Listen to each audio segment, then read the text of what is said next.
You already know the phrase. You have probably used it. It is the sentence people reach for when they want to explain how an ordinary person ends up doing something monstrous. And it has been doing that job for more than 60 years. The banality of evil. It came from one woman sitting in one courtroom, watching one man in a glass box. She was one of the most serious thinkers of her century, and she wrote down exactly what she saw. The problem is what the man in the box was doing while she watched. Jerusalem, the 11th of April, 1961. The defendant is Adolf Eichmann. He ran the office inside the SS that organized the deportation of Jews across occupied Europe. The timetables, the rolling stock, the paperwork that moved human beings to the places where they were killed. He had been living in Argentina under another name for a decade. Israeli agents took him off a street in Buenos Aires and flew him out. Now he sits in a bulletproof glass booth in a converted theater, in a gray suit, with headphones on, taking notes. In the press gallery is Hannah Arendt, reporting for The New Yorker. She is a German Jew who got out in 1933, was interned in France, escaped, and reached New York in 1941.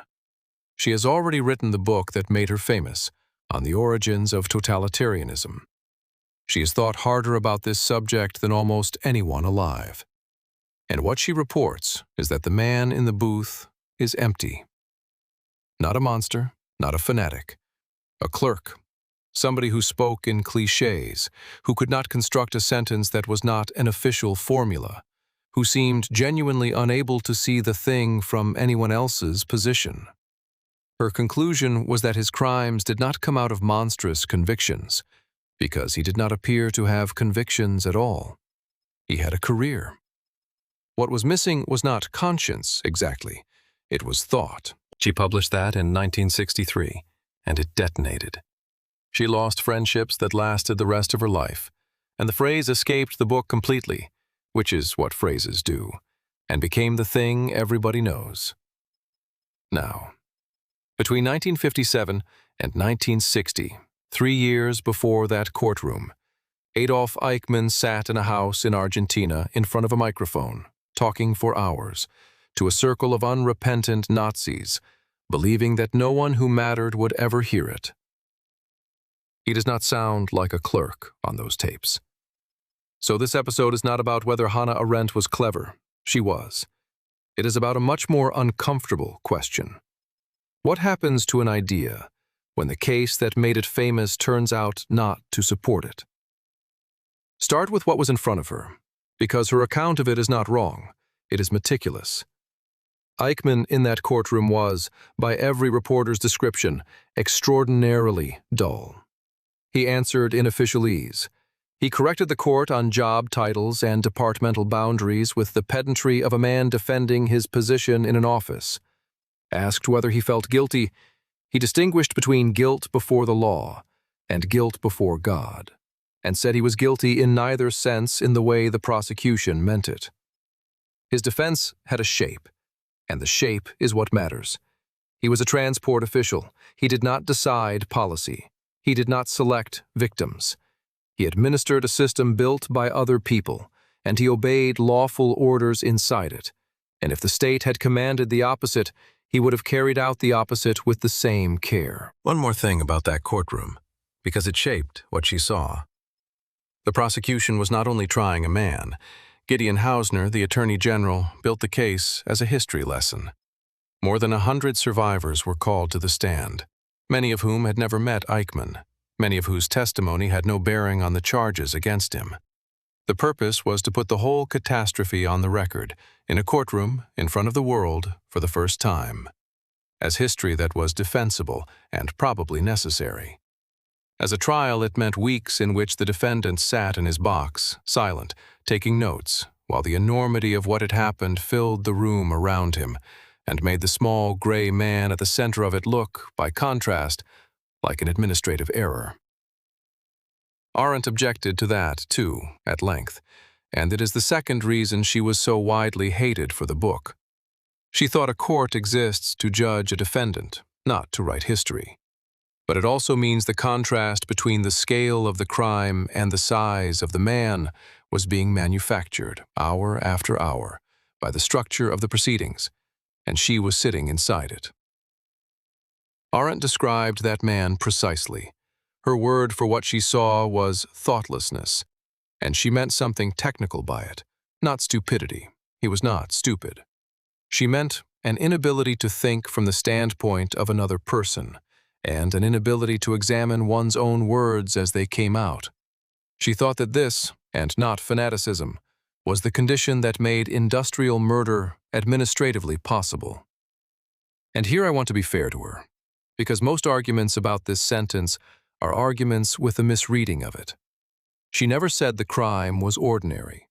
She never said Eichmann was an ordinary man who could have been anyone. She said the evil was banal, in the sense of having no depth, no demonic quality, nothing you could get your teeth into.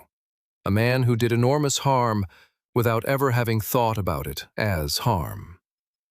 That is a philosophical claim about the structure of a certain kind of wrongdoing.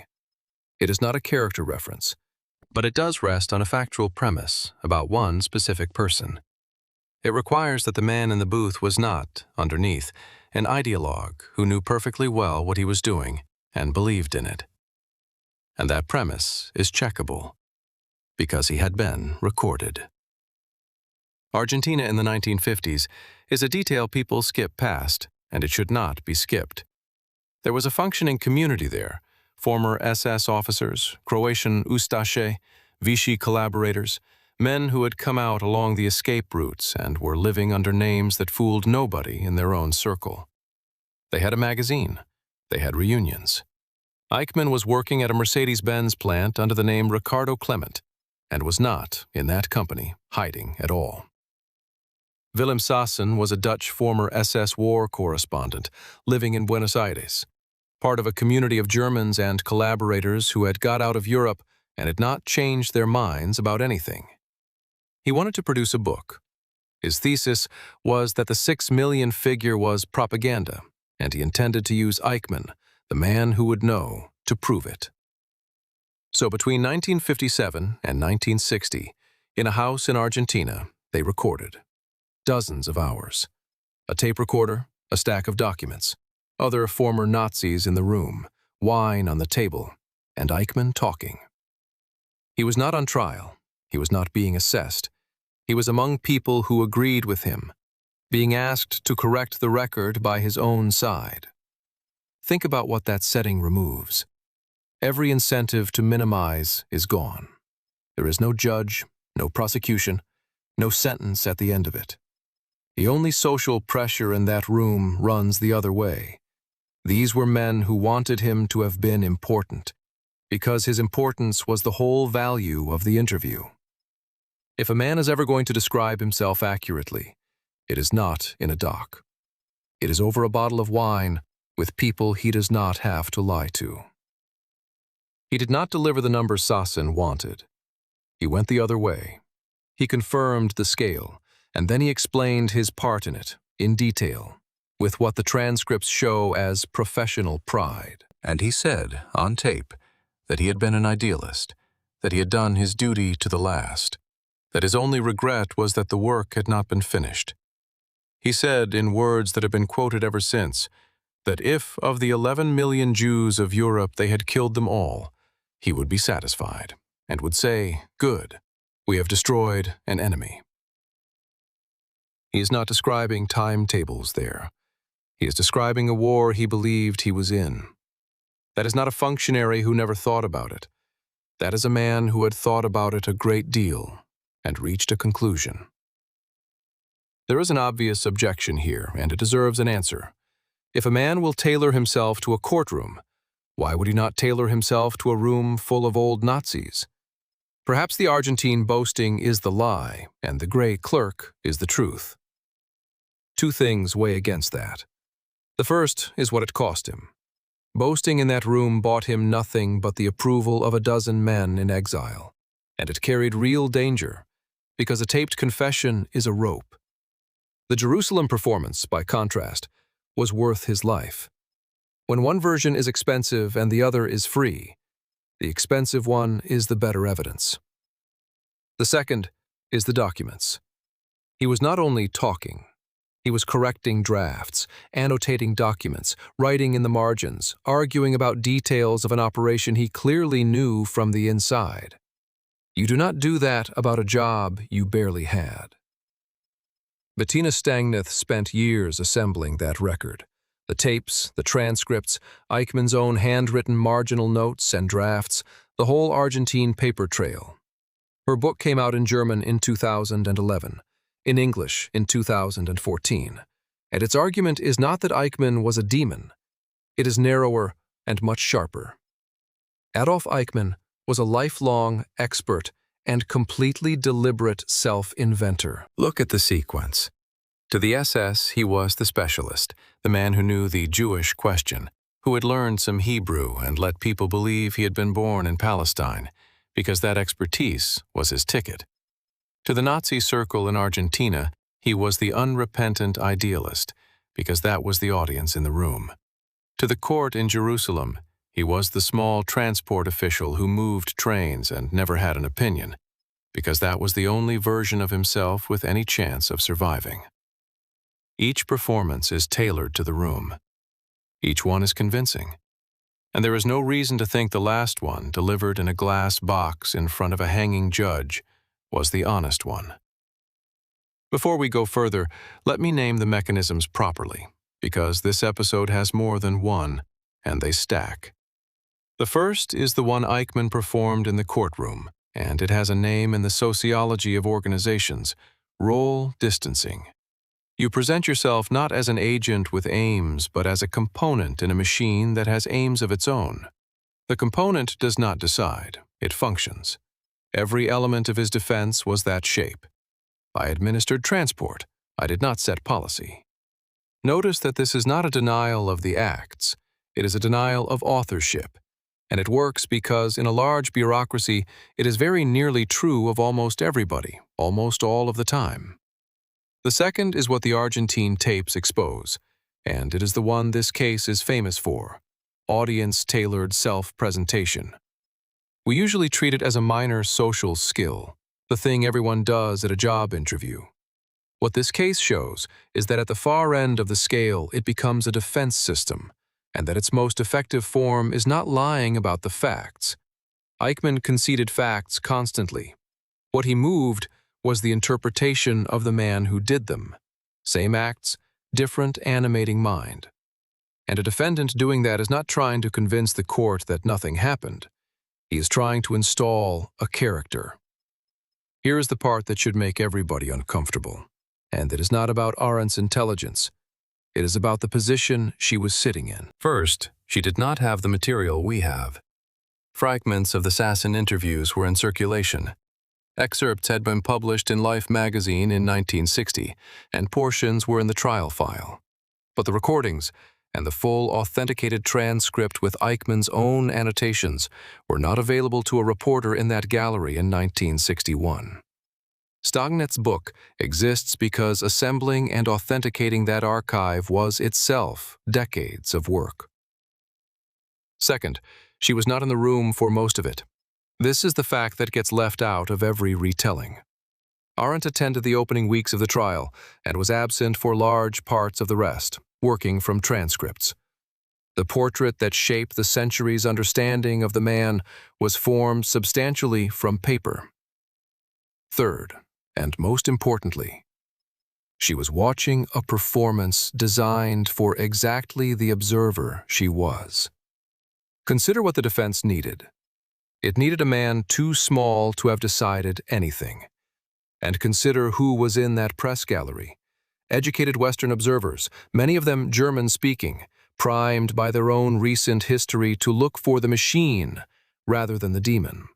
Because the machine was the frightening new thing that Nuremberg had exposed. A defendant who presented as a mediocrity inside a bureaucracy was offering that gallery a shape they were already reaching for. And there is a fourth thing.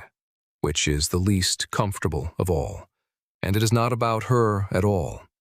It is about the shape of the story that was available in 1961. 16 years earlier, at Nuremberg, the world had watched a row of men in the dock explain that they had followed orders. That defense had failed there, legally. But it had succeeded at something else. It had installed in the Western imagination a new figure. Not the sadist, the administrator, the man with the rubber stamp. By 1961, that figure was the modern anxiety about modern states, and it was intellectually fashionable in a way that is hard to overstate. So when a defendant walked into a Jerusalem courtroom and performed precisely that figure, he was not inventing a character out of nothing. He was stepping into a role the audience had already written, cast, and rehearsed. The most persuasive lie is never a new one.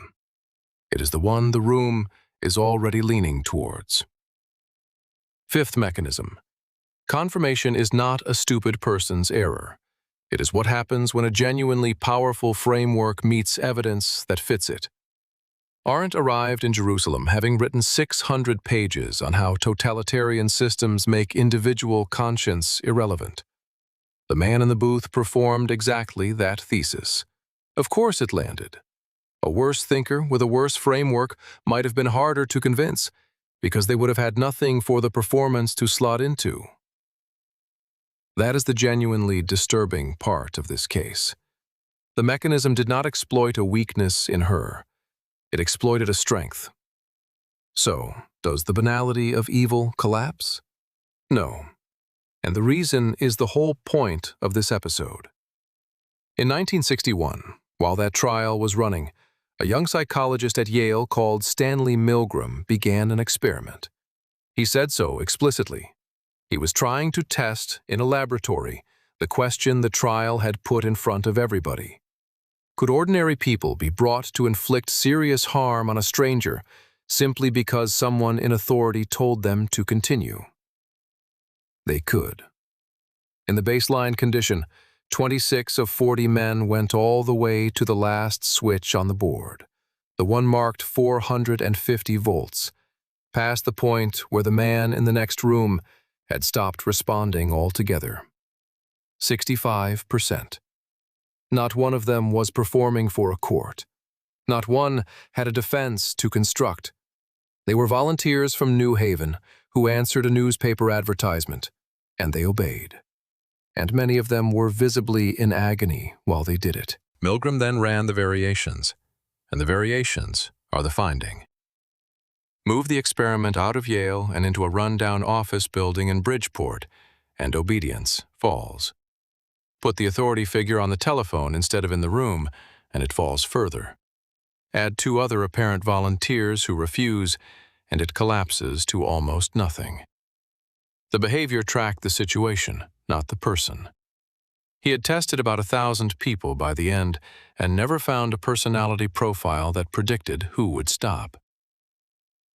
30 years later, the historian Christopher Browning read the post-war interrogations of about 500 middle-aged German policemen from Hamburg who had been sent to Poland in 1942. This channel has covered them. Their commander offered anyone who did not feel up to the task the chance to step out loud, in front of everyone, before it began. Roughly a dozen of about 500 took it. Nobody was punished for stepping out. The rest went.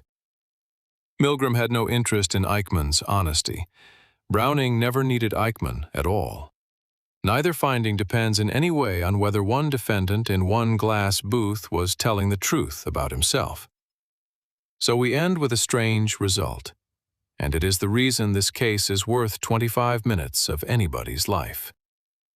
Arendt's conclusion appears to be right. Her example appears to be wrong.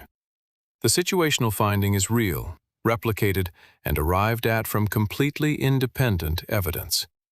And the man she attached it to was, on the tapes, an ideological murderer who was giving her a performance. There is a comfortable way to file this episode, and I want to block it. The comfortable version is, Arendt was fooled, therefore the banality of evil is a myth.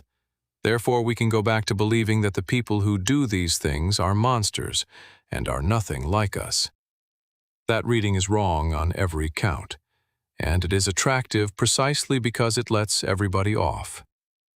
Here is what the case actually leaves us with. The two explanations were never opposites. A man can be a convinced anti-Semite who wanted the work finished, and also a careerist who took the job because it was where the promotion was, and also a functionary who signed transport orders without picturing the far end of the line. Those are not three competing theories. On the evidence, Eichmann was all three, at different hours of the same day. Our need to pick one is our problem, not his. And there is a reason this matters beyond one trial. If you decide that the banality of evil was a hoax, you get to keep the belief that the people who do these things are a separate species. That belief has never survived contact with the evidence, and it fails in the most practical way possible. It means you will only ever look for the monster, and the monster is not what walks into the room. What walks into the room is a colleague with a job to do and a reason not to make a scene. And notice what he understood, because this is the finding that survives everything else. By 1961, Adolf Eichmann had worked out which version of himself the modern world would find easiest to believe. Not the ideologue, not the true believer, the functionary, the man who was only doing his job. He understood that his best chance of being spared was to present himself as the very thing the century had just learned to be frightened of, because that story was already written, and he only had to step into it. He was hanged on the 1st of June, 1962, so it did not work. The courts did not believe him. Israel's president refused clemency, and the sentence was carried out at Ramla prison shortly before midnight. His body was burned, and the ashes were scattered at sea, outside territorial waters, so that no grave would exist anywhere. But he had read the room correctly. He had identified, before anyone else, the explanation that would be reached for, and he offered it up in advance. The banality of evil is real. Milgram measured it. Browning documented it.